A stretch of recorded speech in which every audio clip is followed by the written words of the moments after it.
ثواني. طب اقفل على نفسي ازاي؟ استعدوا النهارده عندنا تحدي جديد، وهو اني هلعب روح ضد 3 من اقوى لاعبين فري فاير، ولكن الموضوع مش هيكون سهل لاني هلعب بالثلجه الصغيره للاسف. يعني فواحد اللي في قلبك واشترك في القناه ويلا بينا.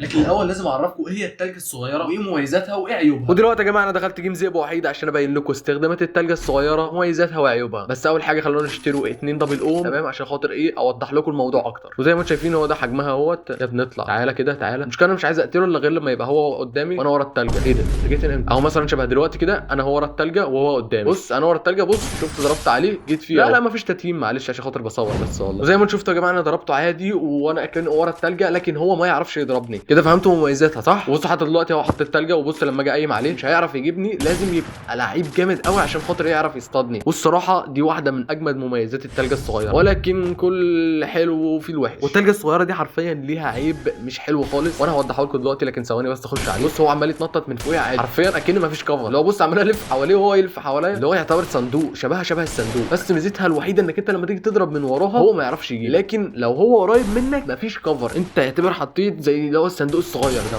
يا نهار ابيض، ولا عيب انا بصور. زي ما انتم شفتوا يا جماعه هو ده عيب تلجه ودي مميزاتها، ولكن في عيب تاني هوريه لكم. بس ثواني بس اجيب بس حاجه. تعالى خد ده، انا مش عشان بصور وخليك مركز معايا عشان العيب الجاي دوت. هتقول لي ازاي؟ هقول لك بص دلوقتي انا حطيت التلجه، بص حطيتها ابعد مني فهو ضرب عليا. اللي هو انت لازم لما تيجي تحط التلجه تبقى قريب منها ما تبقاش بعيد عنها. زائد بص اهو الكفر برده مش عارف اخد كفر، هو كاشفني واول لما يقرب مني زي ما انتم شايفين مت على طول. صح يا جماعه؟ انا عايز اعرف كام واحد كان عارف التلجه دي قبل ما يشوف الفيديو، وكام واحد اول مره يعرفها في الفيديو. عارفين التلجه دي بتاعت الناس القديمه قوي وما يعرفهاش غير المحترفين. تعالى بقى كده عشان عايز اخد حقي من الجوله اللي فاتت اللي انت كنت شايف نفسك فيها. تعالى ايوه خد. لا ثواني خد.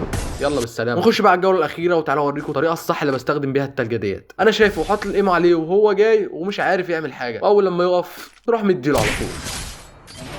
وكده عرفنا مميزات وعيوب التلجه. ولكن قبل ما نروح على الروم والمدعكه في بس حاجه، اللي هو ان انا هستعير بصديق، لان حرفيا انا مش هقدر على الثلاثه بالتلجه الصغيره دي. ليه؟ لان هو اول لما بيحوطوا عليا خلاص انا يعتبر مفيش كفر. هستعير بصديق يخش معايا يبقى 2 ضد 3. واتفرجوا بقى على المدعكه اللي هتحصل. وعايزك تتوقع في الكومنتات هل هنخسر الروم دوت ولا هنكسبه. يلا بينا. بقول لك ايه، خلي بالك العيال ضدنا جامده ومش عايزين نخسر الروم. ها انت تتشمس. يلا يا عم ضدي تعالى. لا ما جيتش. هو فين؟ اطلع.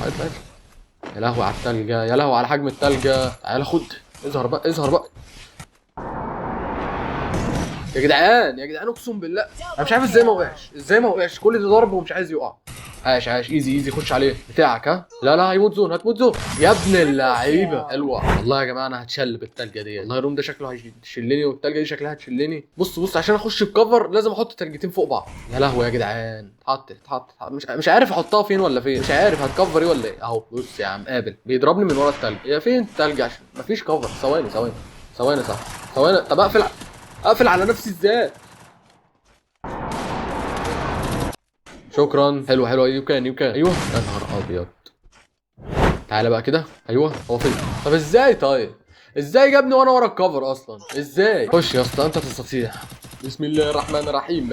انا اسطوره هنسافر على مليه 1 2 3. بوب يا سطار. وقع الاول. قنابل دخانية يجيب نار يا شباب. هنسافر على أملي. وضع الآن أصبح 1 في 2. هنسافر على الأسطورة.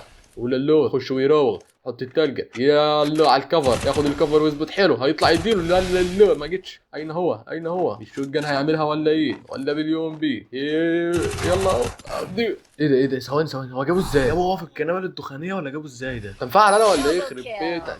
خش على الأخير. هيعملها ولا إيه؟ يا بابا عليك يا ولد جامد. كده بقى اخش عليها. يلا تعالى. ماشي الاول نوك. حرام يا جدعان حرام. انا بلعب من غير تلج يا جدعان. التلجه بحطها ما اعرفش بتيجي منين ولا بتحط فين. زي ما انتم شايفين التلجه مستحيل اللعب بيها. وكذلك الجوله اللي بعدها برضه خسرناها. بس في الجوله دي حرفيا دخلت عليهم وعملت معاهم الصح. ماشي يا جماعه. انا حل الوحيد ان انا اقلل استخدام التلج لان انا مش عارف استخدمه ومش نافع في الروم الصراحه. اطلع تعالى الاول. هو عارف خش عليه. ايوه فنش. واحد ورايا واحد قدامي. ها تاني نوك. تالت نوك. ايه ده؟ والنحس اتفك اخيرا. والجوله اللي بعدها صاحبي قال لي زي ما انت جبتهم هم الثلاثه سيبنا انا الجوله دي واروح وهجيبهم هم الثلاثه. زي ما انتم شايفين رجعنا بمرتده قويه، ولكن اللي حصل بعد كده ما كانش متوقع. تعالى بقى كده انا هوريكم التلجه الصغيره دي بتعمل ايه. تعالى خش.